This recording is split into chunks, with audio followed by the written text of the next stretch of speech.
Hey everybody, welcome back to Kayfabe Critique. I'm David. I'm Jason. We are back.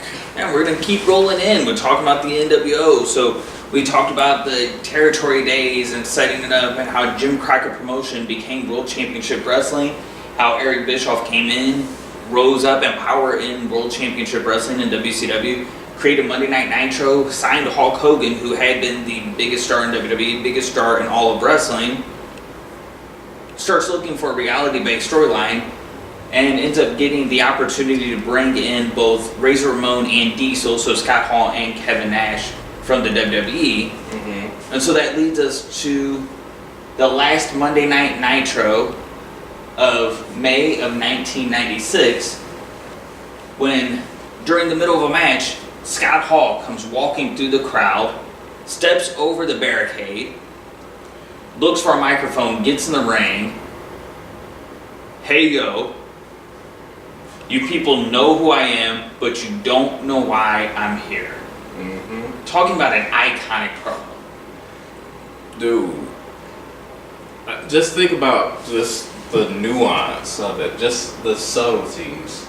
I mean, typically when a guy comes into an organization, typically when a new wrestler debuts, what happens during this time?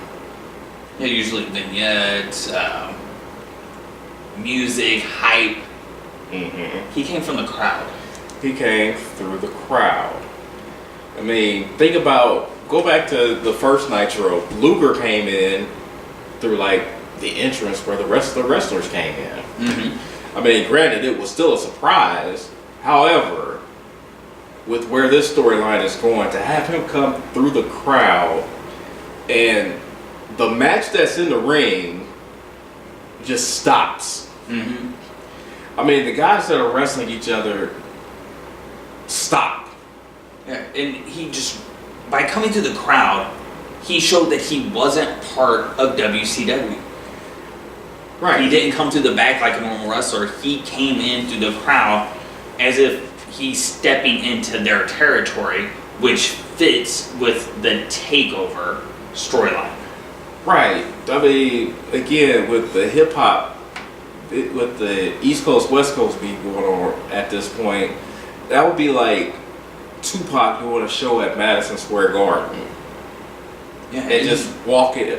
I mean, it's like you got like an East Coast concert going on at the time, and then Tupac just walks in with his clique, and they're doing a show at Madison Square. I mean, it just blows up the spot. And when you think about it, so, you know, WWE, prior to this, on some of their programming, are doing the Billionaire Ted skits. And the Billionaire Ted skits have the Huckster, the Nacho Man. And so here comes Scott Hall saying, you people know who I am, but you don't know why I'm here. And he's talking about, you want a war. And he's saying, you know, where's the Nacho Man? Uh-huh. And so he's putting off the perception of WWE is really walking into WCW and banging on the door saying, hey, if you want to fight, we're here. Yeah. And, I mean, again, it's just brilliant how they just played into it. And this is 1996. The internet isn't on everybody's phone in 1996. I mean, you're still having to dial up, but you're having to grab your Earthlink or AOL CDs to get on the internet. I mean, this was, I believe, the year Sonny was the #1 downloaded woman on AOL. That's another episode for another time. But people didn't know. I didn't know. I mean, I'm like, oh snap! Razor Ramon is coming to WCW. I mean, ain't he in the WWF? I'm like, maybe they are finally gonna have this war. Yeah, and then he ends up walking over to the announcer's table later on, where Eric Bischoff's at, and still very completely different than what had ever been done before. I mean, he's just walking over there, interrupting people, calling them out, and he starts talking about, because Sting comes over and jumps in, and he starts talking about, he's got a big surprise for you. I mean, wow. And this ends up working out perfectly, because Hall and Nash's contracts ended within a week of each other from WWE. So just the next week, Kevin Nash, the big surprise, is able to step out with him onto Nitro. And so as, Hall's talking with Bischoff turns around and completely sells the size of Nash, looking intimidated, falling backwards. And now two of the biggest stars of the last 4 years in WWE are now on Monday Night Nitro.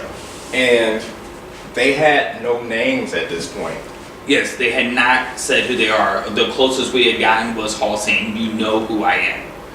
And people knew who he was. I mean, even though it was WCW territory, I mean, you look at the wrestling magazines, you're going to see Diesel and Razor Ramon. So people knew he was absolutely right. You know who I am. Yeah. And see, and I hadn't been watching in a while, but he was coming in around the time I was starting to stop watch wrestling at the time.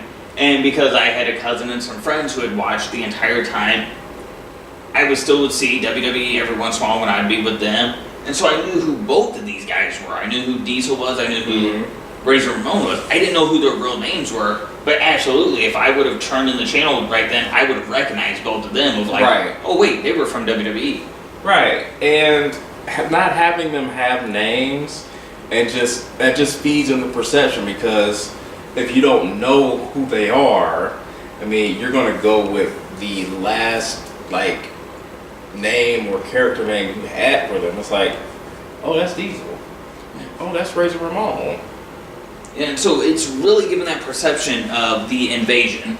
And so which I mean, they could have easily fought it off by having Hall say something in his initial program of this diamond in the rough, this stud, and just, I mean, he could have dropped diamond stud comments in there to say that no, he's playing off this character from the past, not Razor Ramon. But of course, that's hindsight. But as they're making their debuts, they start challenging WCW to bring out your best guys, and that they want a war. Yep, bring out your best, and they challenge them to a match. Which, I mean, the dream at this time is for the two promotions to get your best against our best, and let's just have it out. Yeah, and it's starting to feel like it. And as there's kind of challenging for the best, Bischoff tells them, if you show up to the Great American Bash, you're going to get your answer. So come Great American Bash, that pay-per-view, and at this time, this is when WWE's filing a lawsuit now, and part of their lawsuit is they're winning profits from the Great American Bash. And so they show up to the Great American Bash, Hall and Nash do. They come out on the stage with Bischoff. They're asking Bischoff, who are your three guys? First off, he has them both clarified they're no longer working for the WWE. Right. But then as they're asking him, who are your three guys? He's telling them they'll get their match at Bash at the Beach, in a month's time. Not saying who the three guys are yet. Yep. And Hall says, you don't jerk us around. Right. Punch to the gut, flips over to Nash. Nash jackknife power bombs Eric Bischoff off the stage. Is that one of the first times that somebody had taken a bump like that in one of the major wrestling promotions? Right. So yeah, not looking at smaller ones, but between WWE and WCW, I don't remember a bump of that size prior to this, let alone for an announcer or an authority figure to be the one thrown off the stage. Right. I mean, it definitely, it might have been happening in ECW at this time, but on one of those channels, I mean, plus it was so out of the blue, it just seems like this random guy just getting jumped. Yeah, and so you're talking about a level of realism already. The confusion of, oh my gosh, we're going to see promotion versus promotion, the war. Right. But then you add in this level of violence that they hadn't seen before. Yeah. And how is the NWO not going to be the most talked about thing? And of course, they're still not known as the NWO yet. Right. It's just these guys invading the company right now. And how is this not going to be the most talked about thing, and everyone flipping the channel to see it? Yeah, I mean, they're coming in, they were bringing baseball bats. I remember one night that Hall and Nash are in the ring, and WCW has all of their, brings out everybody and they mama literally to the ring, and Hall and Nash are in the ring with baseball bats, Outside of the ring. oh, All the WCW guys were in You're right. the ring. Yeah, you had they're to on the flip. outside. and Hall and Nash are on the outside of the ring, bring it. Yeah. And I remember Nash saying that there's a perception that the two best from WWF can take out your entire company. Right. It's that was still the perception of a lot of people just based on the marketing monster that the WWF was. Mhm. So they're playing into a perception that's still in the back of a lot of people's minds. Yeah. And they're doing things differently. They're, continuing to come from the crowd. They're showing up with ticket stubs. They're showing up with baseball bats. It's just something that these things had never been seen in wrestling before. And it's just pushing this angle further, and just that level of excitement and anticipation that they were building. Mhm. I don't know if that's ever been matched again in wrestling. It hasn't been, because of the fact that,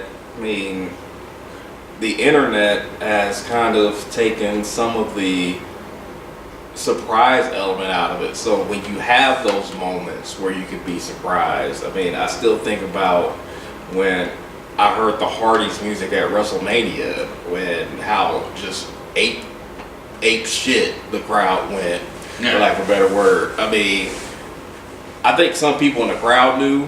I didn't know because I don't read spoilers. So we move on to the next month. They have the match. They're calling out for the 3 best WCW guys to take on them and their surprise buddy. And like Hall said, when the big man, the medium-sized man, and our surprise buddy are going to carve them up. But yet you get to Bash at the Beach. They're taking on Macho Man, Randy Savage, Lex Luger, and Sting. Mm-hmm. But only Hall and Nash make their way to the ring. And they say on their way to the ring they want to be referred to as Hall and Nash. Mm-hmm. And they're calling them the outsiders, the interlopers. And they get to the ring and they're asking them, where is your third man? Mm-hmm. And they're saying, no, he's here, but we got enough to do this right here.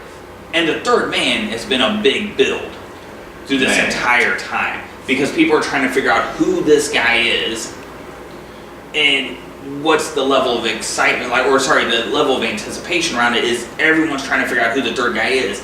Is it another guy coming in from the WWE, or who's it going to be? Yeah, nobody had a clue.